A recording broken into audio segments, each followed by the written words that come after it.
welcome to Build Brunch, the daily morning show where we talk about the latest topics in pop culture. I'm Brittany Jones-Cooper. I'm Shannon Coffey. I'm Allie Colbert. And I'm Lucas Tim. Hi, everyone. Hey, guys. Today we're going to talk about how one company wants to pay you to pursue your dream job, the reason Robert De Niro is suing a former employee for $6 million, and the great chicken sandwich war on Twitter. Plus, founder of That Cheese Plate, Marissa Mullen, joins the table, but first, celebrities are jumping to Meghan and Harry's defense after the couple faced backlash for flying 2 private jets in 1 week. Ellen and Elton John have both posted statements after people dubbed the royals climate change hypocrites. Leave Meghan alone. Leave her alone. God damn. Yeah, I think the negative. Seriously. I totally agree, but the negative criticism is coming is that they took 4 flights within 11 days. In private jets. And a private jet. Sorry. But the reality is, Elton John is a close family friend, you know, candles in the wind. He was tight with Diana. He cares about them as a couple, understands the crazy year that they've had, and he wanted to treat them to a vacation. And he was like, I sent my planes. Like, this has nothing to do with carbon neutral. Yeah. And also, but it was like, they weren't paying for that. They weren't using taxpayer dollars or anything. It's like, leave them alone. Right. They're allowed to take a private jet. The world is still gonna end. Like, it's not, this isn't changing anything. Yeah, it's also way safer for them to take a private jet because, like, if they flew with us, like, that's a liability. Like, they are targets. So, like, I don't want to be on a plane with a bunch of royal people. Like, I'm not trying to die. Actually, good point. Or maybe I am trying to die. Actually, they should totally fly with us. Right. That's actually a good point. I never thought about it from like our plane could get shot down because they're on it. I just thought that it would like slow up everything else on a commercial flight if we had a royal couple on it. God, Like yeah. security, everything would just be so much heightened and worse for the rest of the plane. And so much protocol. Like, what if you look at them in the eye by accident? Yeah. If you pass, excuse me, oh my God, I looked Well, them you're in the allowed eye. to look them in the eye. Not the Are queen. you? Not Yeah, the, that's true. not the, oh, you're not allowed to talk to them first. Yeah, but I think So we still have to Yeah. curtsy and bow. Yeah. I saw It's too Evan much Peters. protocol. Married to someone who was in suits. You guys, I saw Evan Peters at the airport yesterday. No way. And that was like seeing royalty for me, you know, because did? American Horror Story, and I was said so hi? excited. No, I like put on, like, I like freaked out. I was like, he's probably on my flight, and put on like 2 pounds of makeup, and then arrived like wearing like basically PJs with 2 pounds of makeup, and was like searching the plane. Like, obviously he's gonna sit next to me, and my royal man was not on my plane. Oh my God, that Next was so time. close. Yeah, so close, but then like I was just in the air, like sucking farts with like so much makeup on. I don't even know why, because he had a lot of acne. So. But but that is like a conversation. Like, you never know who you're gonna run into on an airplane. Yeah. And you kind of sometimes do want to look your best. I've always had that philosophy. Yeah. Even I if you think run into the royals. I probably told this story before here, but Fat Joe was on my plane once. Oh, yeah. And he was sitting in, like, it was Delta, so it wasn't first class, it was just like the wider seats. And when I passed him and I wanted to be like, lean back, like, because your seats lean back. Yeah. Although I don't believe in fully reclining, as we've discussed. Don't get started. Let's end on a happy note. Do you think they're just the press just being too hard on them because we just like beating up on Meghan Yes, and Harry? Of Like, course. But is there any sort of validity in the argument? Like, if you are promoting to advocate to fight climate change yet you're still flying private, is there any validity these people are having saying they're I they are don't think hypocrites? so. I think there's legislation and carbon footprints all over the world that we need to deal with first, and not celebrities taking private planes. That's really like the least of my concerns. Yeah, let's do a carbon When it tax first. Exactly. Yeah. Like. Yeah, I think this matches the conversation we had about gym memberships and how like you can choose to still continue to do a thing and not throw it all to the wind and be like, and now I'm gonna just fucking dump plastic in the ocean because why not? You know, like we're all trying to make sacrifices, but obviously like we're still human. We still live in a very like crazy ass corporate society. So like we're gonna all be doing a little bit of evil. It's just about being mindful and trying to limit it. That's Exactly. very like well I said. think, you know, I recycle and I do, but I also do things that are detrimental to. I use hairspray. I don't know. If that's Yeah. good. Like you can't be perfect. And this couple in particular, they do so much charity and philanthropic work for so many different marginalized groups. So for me to attack them on it's like, come on. Yeah, and I mean, if we can like roll out tons and tons of names of people who are flying in private jets all the time, like it just feels like very very weird and targeted towards them, and I don't know Right. why, because it's like we weren't really like dragging Prince Harry before, but all of a sudden Exactly. it feels Let's like drag his those- wife brought that attention. I don't know why. Right, Exactly. drag the CEOs who are also like fracking and like oil drilling, Yeah. and then those we should be focusing on versus this royal couple. Yeah. Who I really like Elton John defending them was actually quite an authentic emotional response, and how close he Yes. was to Diana, being like, he's felt it's very protective, fatherly You remember almost. Candles in the Wind? Yes, yeah, absolutely. Never heard it. I've heard that song. No, I'm Oh my god! Oh my god! I wish. I could not sing in his angelic tones. I wouldn't even. I believe in I wouldn't you. even try. Well, guys, moving on. Sustainable clothing brand Prana is launching a contest that will give one lucky winner $100,000 to quit their day job and pursue their passion. Take a look.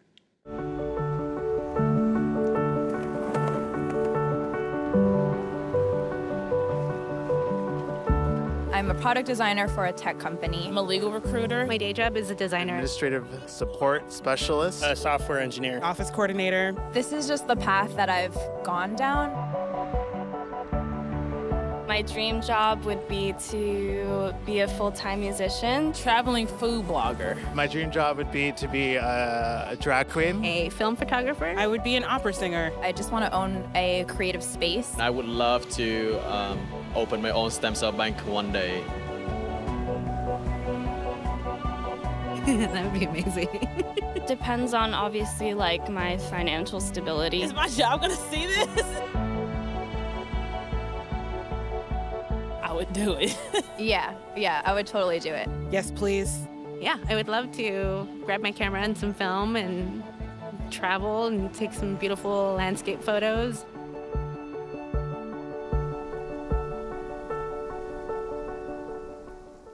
That's so sweet. Anybody else get like weirdly emotional? Yeah, I almost started crying. Oh my What is? god. I've never even heard of Prana. No, It's a now you sustainable do. brand, and they're changing people's lives. Thank God us, man. They put a nice little track on there, free royalty track. I Made know. us all emo. They got some people to be like, I have dreams, and now we're like, we gotta buy this clothing. Right. Yeah, what do they Exactly. even sell? Like, I don't Yeah. yoga pants? I don't know. Who knows? But I I'm don't into even know, it but now. I want to buy it because like real talk, this is my favorite conversation to have with people is like, I'm like, what's your dream? What's your passion? Like, I think it's one of the hardest things to find for people. And then once you find it, it gives you so much purpose. And it's just sad that money is the hindrance in a lot of these cases, that money is the reason people aren't able to follow their dreams. Like, what is that? I mean, it's crazy. It's crazy when you think about the amount of time people spend at jobs they hate over the course of their lifetime. That's so miserable when you think about it. It is so miserable. But I think I feel the way I feel because my mom obviously worked to support us, but she never really enjoyed her job. And she always like really instilled in me, like, I want you to do something that you really love, that you're passionate about, like go for it, no limits. And I understand how lucky that is because a lot of people aren't given that sort of freedom. Yeah. You know, you're forced to work and It's an immense privilege Yeah. to be able to like go after your dreams. I was having a conversation with people I just met the other day, and they're like, they were talking about their finance or whatever. Oh, but Lucas, he does like his passion, like his hobby, and I was like, I guess That's so. how you Yeah, described I'm it. like, That's I so guess I sweet. do write and host, and that's what I'm pursuing. But that I'm so lucky that even if times get rough, my career mind says I'm only doing what I love, which is writing and hosting Yeah. and performing. So a lot of people don't have that. They Yeah. have to go for the office job because it makes more sense or to make that money. yeah, it's the only option for a lot of people. But $100,000 could really switch it up for people. What would you guys do? I know. I mean, really, I would just like be able just to stay home and write and create more and create more digital shows. But like also I would love to then like be just a full-time wizard.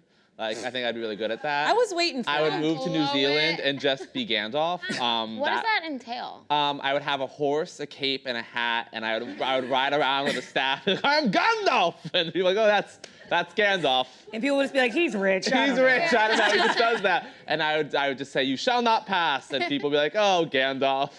Well, you won't be rich with just $100K. Like, you just still have to like eat food and probably Right. pay rent somewhere unless you live in like a little hut. So how can we make your wizard dude like a business. Right. Like, The are you going to reality do is you could birthday be a parties? wizard right now. I Yeah. could. It's New York City. You could run down the streets with a cape and a cane, and nobody would actually you think could- shit of it. There's like a legit dude that is always at Union Square. I mean, Yeah. he smells very bad, but He he does. has like a wizard getup. Wow, He has that's your like thing. extra- So maybe my thing could be that I smell good. Yeah, you could live your Yeah. dream I could be today. the good smelling Listen, wizard. you got wizard dollars, okay? I wizard- just tell you, you got them. Why are you waiting? You're silly. I'm being You don't creative, need right? piranha. Don't wait. I You don't could need them. easily just go to a music festival and be on a horse with a wizard hat and just charge people like $12 a photo. Yeah. Wow, there you Yeah. go. Go to Times Square and do that. Yeah. Oh my God, you would kill it Central at Times Park? Square. Wizard with the titties out. Oh my God, that's my Yeah. thing. Wizard with his titties out. Sign me up for your The porno jizzard. channel.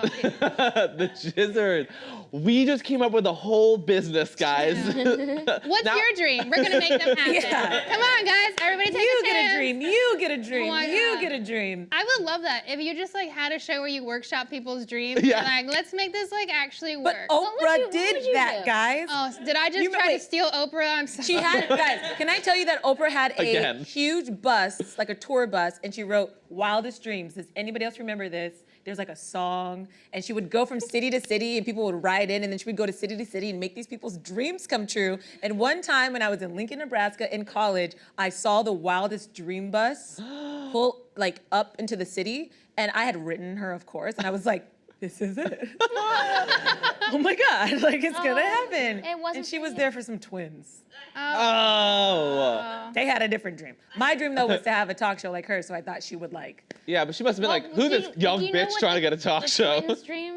I don't remember. I just remember they were these two twins who went to like Lincoln East High School, and I was like very salty. Maybe about they wished to not be a twin. She was gonna murder one of them. Oh my God, 10-10 would have won. it. I wish to not share a face any longer. Yeah, wow. Well, Shannon, what's yours? Yeah, I'm dying to know what you would do, Shannon. Oh, I mean, it would just be acting. I'd probably just make some features. Right. Yeah. I guess for 100K, I'd make like 2 features, 2 cheap ass features, get them out there. Yeah. And I'd also just probably start like a little cat sanctuary on the side. Save Good. those kitties, baby. Save that puss. Oh my God, there's so many cute cats on the street. I want them all. Gross. Those are my children. Yeah. Our future children. You can raise them. Allie? No, I agree with Shannon. Making your own stuff. I don't know about the cat sanctuary, but I would definitely try and just keep doing. I don't know. I'm kind of doing what I want. We're asking a fortunate panel of people. Yeah. Right. Who are pursuing our passions, what we want to. But I do have a side passion, What's which that? is writing, and I have written like a sitcom pilot, and I really love like It's the a comedy, right? Yeah, it's a comedy. But it's a very expressive like form for me to like write that way. So I would love to like have a position where I could like actually write more and do more things. Yeah. And that's something that I don't feel like I can do Yeah. now. What would be a dumb investment, but we've talked about as a restaurant club? What's that? We've talked about before opening Like our own opening a restaurant? In New York? But, I mean, it's a dumb God, investment, but I mean, can't totally remember the particulars of this, but I vaguely recall something for Sounds like like- young gays. yeah, basically, Sounds like it'd be it was like just Lucas's dream. It would be Yeah. a cool That's hot spot. a Again, lot for of work. the Titty Wizard to This show is the up. thing. But there's a lot of these gay bars that really Yeah. cater to older white gay men. Yeah. Mm-hmm. And there's not a lot of inclusive like nightlife that's like for LGBT, like I don't know, that are like youthful in the city. Like there's like Stonewall and all of those places, and then just like places for older white gay men. Yeah. And it's just that's not a realistic like And it's nightlife all- space for just like. Agreed. And it's all about like hookup culture. So we were talking like, what if we made a cool space that's like no social media, like your phone goes off and you go and it's like just for like, it's cool, the vibe's right, mingling, like actually talking to people, but like good music. I don't know. It was an idea. we had. Yeah, there's I'm there's- into that that sounds idea. dope. Yeah. When you said restaurant, I was like, no. No, that's what we meant more. Nightlife is totally, because I'm Nightlife like, is you know how something. many chefs we've had on this show who are like out of a job now? Like, hit them up, go, it's a restaurant. when we hit them up to That's go to their so restaurant, true. they're like, Yeah. that chef is gone. They're like, he's dead. Really happened, guys. I know. R.I.P. Johnny Bear. What about wingsuiting? Would you guys ever go wingsuiting? I feel like that would be What like is a cool ass wingsuiting? passion. It's like if you go rock climbing and then at the end you like sugar glide your way down. That sounds No. so fun. I'm black. Yeah. We don't do those things. I thought you said yeah. No, I said no. I said hell no. Oh. Yeah. Wingsuiting is like the most dangerous. It's like base jumping. Yeah, actually it is. Remember we So had many those people die guys on the wingsuiting. show who like were rock climbers and I was like, man, do you wingsuit? Do any of your friends wingsuit? And he was like, every single one of my friends who does wingsuiting is dead. Yeah. And I was like, oh shit. I guess I'll pick another dream. I'm not gonna do that. Then. Yeah. But that would be my dream. Like, you know, if I ever want to off myself, I'm gonna be like, going wingsuiting. Like, oh no, Shannon. Yeah, we gotta watch out for that. And it's like she wasn't even wearing the suit. It's weird. Oh, no, She just I will jumped commit. on. I will buy the suit. Okay, it's gonna look good. Right. You're gonna be like, damn, she was going for it. No training. No training. YOLO. Flew off.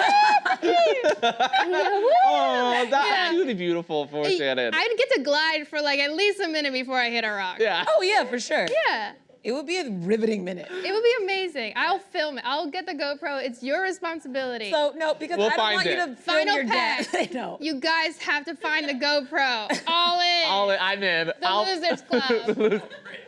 Brittany. I'm not looking at your death video. I'm not. That's either. not something I You don't want have to watch the body. You just have to retrieve the camera. off of your dead body. Yeah. I support Shannon's dream. I'm gonna look good. Like, Yeah. you think I'm gonna die ugly, bitch? Yeah, because you're going to jump off of a cliff and slam into the ground. It's like you don't like scrambled eggs. I have an egg allergy. Oh, I'm so sorry. Yeah, this is tough time. I support Shannon. I'll be there filming from the side Oh, too to get a please, side you're just doing angle. it for likes. He'll be shirtless with a Shut up. camera. It'll just be like his titties and me in the background. Shannon's dead. Oh no! Oh no! But you know, Shannon loved my titties. Like for Shannon. It's just like tears rolling down your pecs, and I'm like, oh my god, he's really sad. Oh no, that's just sweat. Well, Robert De Niro's company is suing a former employee, Chase Robinson, for $6 million for embezzlement and allegedly binge-watching Netflix at work. According to the company, Robinson watched 55 episodes of Friends over a 4-day period while on the job. This is such an Allie story to me. I know. I But legit thought this was here's you. the thing. I don't think that the Friends binge watching is a part of this lawsuit. He was embezzling. Yes. So I It don't was a think, number of things. So I don't think I think for some reason they included that because it's like a catchy headline, I Right. guess. But that's not a part of the. But you spend 4 days at work watching only Friends. Most of Wait, my not- friends do that. And, right. Okay. And Arrested Development. And Schitt's Creek. Schitt's Creek. So Great taste. I was right. Great taste in shows. I was impressed. Like, wow, great I had the same reaction. comedies. I was like, good taste, great use of time. Schitt's when you're Creek not and at work. Friends, and you guys are impressed. No, I mean, Yeah, It's that's low-hanging fruit, you guys. Schitt's Yeah. Creek Schitt's Creek's great. No, I know. Schitt's Creek it's is great, not and great. Arrested Development. It's not great, but the fact that you're like, wow, I'm impressed. He's watching the most popular comedies available to mankind. It's like, that's not impressive. It's a quality of comedy, though. Yeah. Schitt's Creek is I don't Schitt's Creek's just disagree getting that recognized. it's funny. You're missing. Anyway, totally get it. No, I'm just countering. No, I know. You What get the it. check? Why am I? I'm agreeing with you. Why did I say I didn't get it? I don't understand. I can say I literally agree with Alex. He doesn't get it. Yeah, I agree with you. You don't get it. Anyway, this guy also spent like $30,000 on Ubers, used Robert De Niro's Yes. miles of personal flights. Oh. Like, Can I jump in real quick? Yeah. It was used 3 million of Robert De Niro's frequent flyer miles and then transferred 5 million miles to his account. Wow. Yeah. Scammer. That's Scammer. That person is a scammer. Honestly, though, very inspiring, like so committed. Like, I feel bad if I pour too much like milk in my coffee. I'm like, how much is this milk? Like, this guy really went for it. really went for it. And he I know. started as Robert It's De Niro's. inspiring. Yeah, like, you know, it should inspire not to be like a full-on scammer, but a little tiny scam here and there, no big deal, you know? Well, he started as Robert De Niro's assistant, ended up being a vice president, making $300,000 a year too. So this guy was making good money. 6 figures. Six Wow. figures. That's what you did at Imagine. Yes, this is what I did for 2 years at Imagine. That's why I had to flee back to New York. I was embezzling Also miles. spent like $32,000 on Ubers and taxis. Did he think no one would Like- notice, or that he just thought no one would care? Because this seems so reckless. I think when you, so I've had a former coworker do this with their expenses. Mm-hmm. They start putting on a bunch of personal stuff or whatever, and when you sort of have to approve your own expenses, like this guy probably did, you can get away with a lot of stuff until Mm-hmm. somebody starts looking at the books and they're like, why did this person spend $32,000 Right. on Ubers? I imagine this might be a situation where you ever have a friend who dyes their hair lighter and then they just keep going lighter and they're like, oh, I should go Yeah. lighter, and they're just like Yeah. platinum blonde. I think that's kind of what happened with this employee where he was like, I can expense that, I can expense Yeah. that, I can buy this house, and it's like, no. It's like, nope. Well, that's what kind of happens because when you're an assistant or something, you get like a little budget. I remember Imagine got like, I would get $100 for like drinks and dinners with like work drinks, other people, Like whatever. for how long? Like a week? For Or a month. week? Oh, For a month. So, but sometimes like, oh, there was this lunch I just ate by myself, but I have money left over. I'm gonna expend the same amount with some assistant or whatever. So it starts there and then just keeps, like you said, growing and growing until you have an unlimited Right, budget. so and you're paying imagine Ubers. if he had like $5,000 a week. Yeah. I know. I mean, I just made that up, but it sounds great. Sounds great. An expense account is really awesome. Yes, and I see people abuse them all the time. I'm terrified to abuse any sort of. I remember when I was an assistant, we had petty cash. We had like hundreds of dollars in petty cash, and I was so meticulous with it. I was always counting it, keeping the receipts, because I was like, nobody will ever accuse me of stealing. I was always counting anything. it, washing it. Ironing it. Yeah. I just don't know how people are this brazen. Well, I just It's like, insane. I'm afraid to buy myself a coffee with petty cash. You know Well, what I mean? she's smart. This lady's smart. Yeah, was it a lady or a man? I think it's a lady. I don't think she's It's a woman- smart. it's a woman, She's sorry. caught. She got I mean, caught. yeah, she got caught. I mean, she was a scammer, but She was such a scammer. she got away with it for what's it? She was an assistant in 2008. Yeah, It's been over 10 years. So hey. But now she's getting sued for $6 million. I know. Yeah. So She's probably gonna find it somewhere. Honestly, I believe in her. Like, I think she's gonna find a way. I think she's gonna be A-okay. I wouldn't be surprised if all of a sudden Robert De Niro's bank account's emptied $6 million.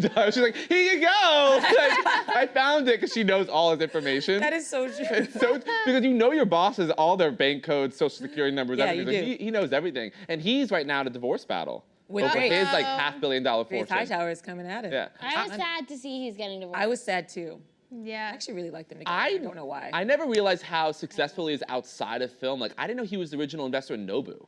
yeah, that's and Tribeca incredible. Film, Yeah. Tribeca Film And Festival. Tribeca is Film in Festival, as well. like he is a really successful. You know, you hear those like Jessica Biel started that restaurant, whatever in LA. I don't think it's very good. She's out of What's it business called, now. Measles? She's out of business. That's called it's called measles. But you actors actually succeed outside of the film business.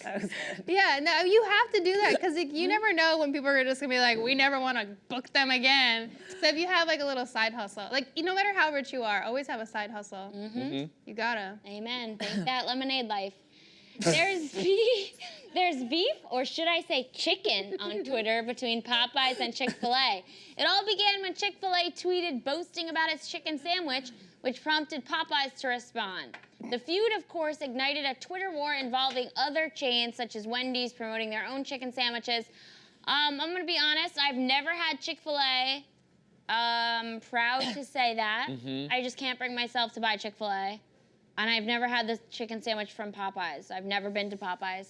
I've had all of them multiple me. times. So yeah, so can you judge? I love a fast food chicken sandwich. Tell me what's better, what's worse, what's the deal? Chick-fil-A's chicken sandwich is really, really bomb. They have a lot of issues. I haven't had one for a long time, but the chicken sandwich is the best. Shit, it makes me want to get one, but I feel like such a bad get. No, it's I a know. bad. I can't get one. Yeah. I believe it's good though. Before all of the scandal, yes. Now you feel a little dirty eating it. But I will admit, I had a Chick-fil-A like a month ago because they have gluten-free buns, so I had to. Oh, wow, surprisingly progressive of a very right? homophobic company. The thing with this war, so Chick-fil-A kind of started it with Popeyes, but then backed out, and Wendy's has been bitch slapping Popeyes Yeah. nonstop. Like Wendy's coming every time Popeyes responds, Wendy's like, bitch, I'll slap you Hey-yo. right back. Like making fun of, like screenshotting their mess up tweets or whatever. Like, Oh. Wendy's is straight up Savage. dragging Popeyes on Twitter. Like Wendy's social is Why the are you best. saying it? Lol, it literally took you 3 times to even properly format a tweet. It's been a big day. It's okay to log off. How shady is that? Wendy is a shady hoe. I mean, seriously, God love her. I'm all for Wendy now. Can I tell you that when they were going back and forth, Popeyes tweeted, sounds like someone just ate one of our biscuits because y'all thirsty, right? Oh, Which I thought was genius. And then Wendy's clapped back, LOL, guess that means the food's as dry as the jokes. We're like, mic drop. Wendy's? That's my actually God. where I went with that, though. Like, I wouldn't think that's a good selling point to be like, oh, you must be so thirsty because you just had one of our biscuits. I know, but that's Yeah. what Wendy's does not miss an opportunity. They're Yeah, just Wendy's on is it. on it. I have to say, Wendy's is a pretty good option for fast food. I think, like, Yeah. I like their food. I like a lot of fast I food. would agree that I think Wendy's has like a quality that other don't have. Wendy's feels a step above Mickey D's Yeah. burger. Oh, agreed. Yeah, it does feel like that kind of right step above those low Absolutely. level. Yeah. I used to know Real House of Atlanta was holding the Twitter account for Wendy's. I mean, seriously, I was so impressed. I can't get over it. I love Taco Bell. Oh. I love Del Taco. I've never Ooh, been. I've never Del had. Taco's That's only in so LA. good. It's so fresh and so nice, and they have like a Beyond Meat. So if you want just like, they have taco, It's so turkey fresh. tacos. It's not like junk food. No, it's not. Like the lettuce is like lettuce I've never seen. It's so nice. It's lettuce better than like Better than restaurant lettuce, you guys. Wow. Wow. Yeah. I did That's not know serious. that. It's really good. Like I would go there and then I just get either like a veggie thing or Beyond Meat, you know? Because like if we're talking about flying on private jets, like we also got to talk about like eating less meat. Not that many chicken sandwiches, you guys. Pull back. Only maybe one a month. I hear you. I think it's pretty easy. I can't afford physically to be vegan. Like I don't want to be vegan every day, but meatless Mondays, that's a pretty easy commitment to make, I think. That's all you have to do. I One think day you a don't have to go full vegan. Just like again, like try your best, like not have meat every single day for all 3 meals. Oh, I struggle with that. That's not true. I eat a lot of meat. 3 Really? meals a Red day. wine and French fries? No, you don't. I love meat. You love meat, but you don't have it for breakfast. Sometimes. Not recently though. They're not. Your allergies are the best thing that's gonna happen to It this is Mother true. Earth. This is true. I will save the planet just singly by having all these food allergies. But there was a time in my life where it was breakfast, lunch, and dinner. I had some form of meat. Bacon in the morning, chicken in the afternoon, steak at night. Isn't that a jingle for one of these restaurants? Bacon in the morning, bacon in the evening, bacon at supper time. When bacon is on a bagel. brittany, you can have Brittany anytime. Sorry. Remix. Truly beautiful. Yeah. Well, Truly. guys, Dad. dreams. We got 'em, man. We're living our dream. That was our dream. Yeah, it was Right just now. us to talk about bacon on you. I actually think a dream job would be making up jingles. I feel like you would be real good at it. I love it so much. I need a little more time than you do to come up with, but I feel like I also have like a strength there. Oh, I believe in you. Yeah. Well, let's all like just leave and start a jingle company. Sure. Possible. Let's maybe talk about that tomorrow. Yeah. And now it's time for today's guest. Marissa Mullen is the founder and creative director of the popular cheese lovers community, That Cheese Plate. From recipes to workshops, That Cheese Plate serves as a centralized hub for cheese plate inspiration and the goal of spreading the joy of cheese across the globe. Here to tell us more is Marissa Mullen.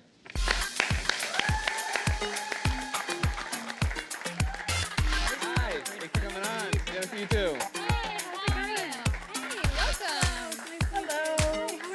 Wow. This is beautiful. Thank you. It's so beautiful, and I just want to say, I was a child that used to not like cheese, and one of the greatest moments of my life was when I started to love cheese. When I went to Italy and had real cheese for the Well, in first time. Italy, you will have the best cheese experience you can have. Right, so. it changed my life because nothing's better than a cheese plate. Yeah, I mean, it brings people together. It's beautiful. It's a form of expression. It's the Right. best. So tell us about That Cheese Plate community. Like, how did it start? What's it about? Yeah, so it actually started when I was in college. It was a way for me to bring my friends together through wine and cheese parties, essentially. And I wanted to figure out a way. On Instagram at the time, it was mostly like smoothie bowls and puppies were the trends. And I realized there was like a place missing for cheese plates. So I started posting my own photos, my own creations. And over time, it just started getting to be this bigger and bigger community. Like for the first year, it took like, I don't know, probably took a year to get to 5,000 followers. And mainly that was me just like sitting through class and college bored, liking #cheese as long as I can. And then it kind of worked with like exponential growth where it took, I started in 2013, so 6 years ago. And it took from then to now to reach 117,000 followers. Wow. But the big jump happened last year when basically that just all this momentum started happening with press, and then all of a sudden it jumped like 50,000 followers in like 2 months. Well, cheese is in right now. We love cheese. I know, it's like people are finally realizing that cheese plates are the best appetizer They are. you could have. And your hope is you want to see the cheese plates come to life like a painting at the MoMA, right? You want to bring people together, inspire conversation. We're the dream makers. We're the dream makers here. What do you love? Like, what do you love most about cheese, and why do you think it brings so much joy? It does. Oh, well, it's so versatile, first of all. It comes in so many different textures, flavors. This plate here, we have, I did 2 types of goat's cheese. This is the brunch plate. Yeah. Ooh, can we get into it? Oh yeah, dig on in. Yay. So like, I just love, cheese. I think for me, when I was younger, my parents would always put me on cheese plate duty for entertaining. And I always remember seeing the reaction of my parents' friends when they'd come into a party and see the plate there. It always invoked a sense of excitement. And I think with cheese plates, you can be super creative with what you build. You can do different themes, you can do different colors, you can use different textures of cheese. And for me, it's almost like this way of expressing my creativity and like painting with food, Yeah. playing with my food. Yeah, as an it does adult. feel like that when I'm looking at it right now. I could see you sort of putting together a painting. Like I mean, you notice a well-organized cheese plate, and it does. This is not just blowing steam. Like this is very beautiful. It's a I work agree. of art. And there's something so decadent about a cheese plate that then has sort of like fruits falling Yeah. over. Yeah. Crackers. It feels very luxurious. And we're talking about how beautiful it is, but I think for a lot of people who maybe don't have that like skill, it can be intimidating, which is why you offer tutorials on your page. So take me through why that's important, because I do think it would be intimidating if somebody maybe showed you how to do it. Definitely. So I started another Instagram. As I was building that cheese plate out and kept making these cheese plates, I realized I made them in the same order every time. And this order I coined cheese by numbers, which is it's essentially paint by numbers with cheese. So how it works is step 1 is cheese, step 2 is meat, step 3 is produce, step 4 is crunchy items, step 5 is dips, and step 6 is garnish. And once you put it all together, you can make a beautiful cheese plate. So it kind of takes what seems to be really intimidating at first glance, breaking it down step by step, makes it easy for everyone to do. So when I made that Instagram, it kind of just blew up overnight. The Rachel Ray Show found it through a hashtag, and That's awesome. they emailed me. This was last year when it kind of all started happening. Wow. And they're like, hey, we found cheese by numbers. And I was like, okay, not that cheese plate, the one with like the followers. They're like, no, cheese by numbers. We don't talk about that. I'm like, okay, Right. so go on Rachel Ray, talk about cheese by numbers. Overnight, it hits like 15,000 followers. I'm like, all right, I got to connect these two together. So what it is now, so my friend Sarah Galanchi, she illustrated this. She's also illustrating all the plates for my book coming out. But essentially, I was creating too many cheese plates for her to illustrate. So I started this concept called Swipe to Build.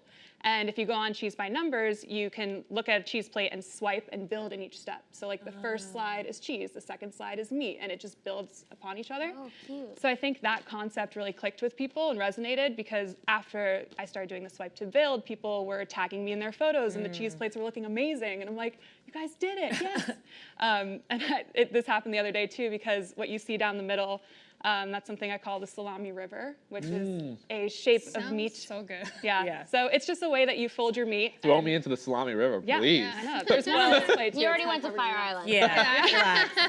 Yeah. Yeah. but I did a tutorial of how to build the salami river, like very step by step. And now people are killing Sorry. it. I'm like a little boy. I'm like salami I mean, river. see, some people are like, haha, salami river. Other people are like, wow, yes, that's interesting. Yeah. I'm like, it goes either way. But I love that you've then taken it one step further, taken it off, social media, and you actually have workshops and that cheese class that people can go to and have a hands-on experience. Yeah, so my goal with the Instagram, when I first made it, one of my goals was to create a cookbook. The other goal was to make something that is tangible out of Instagram, because I feel like with social media, you can never rely on that to be your source of income in life, because one day it could, I don't know, get deleted. That day that Instagram was down, everyone was like, oh my God, what are we doing? Yeah. So I really wanted to create a way to make this tangible and to also teach people in person how to make cheese plates and see their reactions that I used to see my friends' parents have at parties and whatnot. And so I started something called That Cheese Class, where essentially it's like a paint and sip class where you like paint the canvas and drink wine. But instead, everyone has a personal cheese board. There's a whole buffet table that's in the Cheese by Numbers order. Everyone has wine. I teach them how to make a cheese plate. They build their own. We do like a quick Instagram photography lesson and whatnot. And it's so much fun. And just seeing people doubt themselves at first and then create their cheese plate and be so excited about what they've created is just like, it makes me happy for. Sounds like fun. Inspiring. Yeah, it's fun. And you used to work in the music industry. Yes. So that feels like such a weird jump, but like what made you decide it? Were you just like in a meeting and there was a cheese plate and you were like, I'm gonna do that, That is screw this. Well, it's funny because I actually was here, I think a year ago with John Batiste. I was his personal assistant. And as I was sitting up in the green room, I was like, it's so funny. A year ago, I was running to Sweet Green, sweating, like carrying all this wardrobe, just like running around this place. And now I'm here on the show, which is very trippy. Yeah. That's amazing. It's great. We make dreams come true. Yes, but essentially, so working in the music industry, like entertainment, it's late nights, crazy weekend travel for me personally. I didn't really have a lot of time off for myself. And when I did have time off, making a cheese plate was like this therapeutic outlet. in a sense. So like I would have a Saturday off and I'd just wake up and go to the grocery store and buy ingredients and then go into my apartment, nice natural light, put on a nice soothing playlist, make a cheese plate, and then invite all my friends over at night and have a cheese party. That's the important part. I was like, then do you just eat the cheese plate on your own? Because that's what I would do. Yeah, I mean, we do both. I mean, I've definitely taken down cheese plates by myself. Yeah, for sure. The friends coming over is an important aspect, which is also, so this whole idea of a cheese party, I have a group text called the Cheese Party now, and so with writing a book, it's like you have so much cheese around all the time, and so I'm always like, cheese party, assemble, come on over, let's eat. But yeah, so for me, like I always loved cheese ever since I was young, and I always kind of had this kind of cheese Instagram on the side anonymously while I was working in the music industry. But as it started growing, I kind of became more of the face of it and was like, okay, this is my Instagram, this is my business now. And it's funny because there are two parallels between music and cheese. I almost treat it as like cheese is the artist and I'm its manager. And so there's like, I have a merch store and I'm like doing a book tour and like the marketing and kind of creating this whole fan base around it, creating terms like Salami River and doing this whole like crowd engagement where people will tag me in their cheese plates, I'll post them on my story. So it almost has this, like everything that I've learned leading up to this point has helped me with growing this business. So it kind of is more connected than that. Yeah. Weird. Yeah, I feel like you're such a pioneer because I would never guess that this could be a thing. And I feel like when you tell people like, I make cheese plates, that's my gig. Like, are they just blown away? Like if I was on a date with you and you were like, that's what I do, I'd be like, okay, she's a compulsive liar. She's so beautiful, but she's a compulsive liar. It's been an interesting time because I've only quit my job 4 months ago. So this is like still a new thing. And going to parties, meeting people, and the question comes like, so what do you do? I still have not nailed down my elevator pitch. I'm like, have you heard of cheese? So, yeah, I'm like, I run an Instagram about cheese plates, and usually it's like if they're like 40 plus, they're like, what are you even talking about? And if they're like kind of millennial demographic, they're like, okay, what's it called? And then they look it up like, oh, cool, great. So I think I need to kind of figure out like my straight elevator pitch of you like. need a title. Yeah. Like what do you call yourself? Yeah, or like cheese entrepreneur, like something that is. We'll work on cheese queen. Ooh. Cheese queen. Cheese queen. I like cheese queen. Bow down. This might be a little blasphemous sounding, but I'm not totally into cheese. I'm into sort of more milder cheeses. Yeah. And I'm curious what cheese you might recommend to sort of a beginner cheese. Yeah, so I honestly, it's a great question because But a you lot know, of I people. don't want to get American. You know, I want to still look a little classy. Yeah. Well, I'd say cheddar is a very classic cheese. There are some sharper cheddars, but I feel like the flavor of cheddar you have in other food items, like in cheddar, like in tacos, and So I feel like that is an easy cheese for the palate. My favorite kind of like more fancy gateway cheese is called. It's called Humboldt Fog, and it's from Humboldt Fog. Humboldt Fog. Yum. And it's from Cypress Grove, and it's sold at like Whole Foods and also grocery stores around. But it's a soft ripened goat cheese. Okay. And so instead of having that like really tangy goat cheese flavor, it's a little bit more mild. So the inside is like a chev, but then on the outside it's a little bit like smoother and kind of more creamy.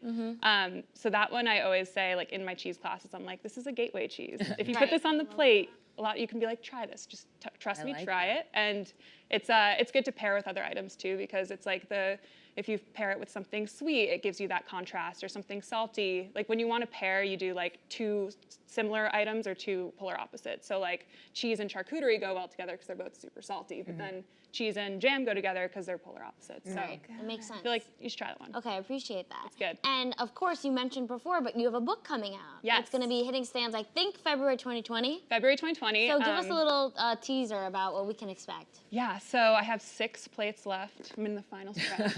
I have literally 3 days left of shooting this book. It's been the past 4 months of my life, just in my apartment. So I'm doing all the photos myself with my iPhone, actually, because it's accessible. That's awesome. Wow. But my setup is like my white kitchen table, a poster board, and my plates. And so it's 60 cheese plates and cheese by numbers maps. And the and then there's 4 recipes per chapter. So it's separated in chapters, like chapter 1, cheese, chapter 2, meat, like the cheese by numbers method. And then the narrative throughout is how cheese plates are a form of self-care, but not in the way that like, wear a face mask and self-care, but more of like, follow your passion, live your authentic truth, like try to figure out what makes you happy, because for me it was these cheese plates. And so it kind of takes you on that journey of how I got to where I am right now, but then also gives you this really in-depth, step-by-step how to make a cheese plate. So like through all different seasons, like you can open one up, say the brunch plate is on it. You have your cheese by numbers map illustrated with the cheese plate, and then you flip the page and it's step-by-step how to build it. So I'm hoping it can be just a guide for people to like bring to the grocery store with them and like share with friends. And Well, it also sounds like an amazing gift. Yeah, great gift. We're missing Christmas season, but like Next year, it always comes again. Mother's Day. Yeah, Mother's Day. Coming out for Valentine's Day. Perfect for that. We're gonna need this in 2020. This is gonna bring us happiness and hope. That's what I was thinking. Yes. I'm like, this will be a good little companion in 2020. Exactly. Marissa, thank you so much for joining us. This is so much fun. You can access recipes and workshops from That Cheese Place at thatcheeseplate.com. And look out for Marissa's book in February 2020. That's all from us. We'll see you tomorrow, same time, same table. Bye, everyone.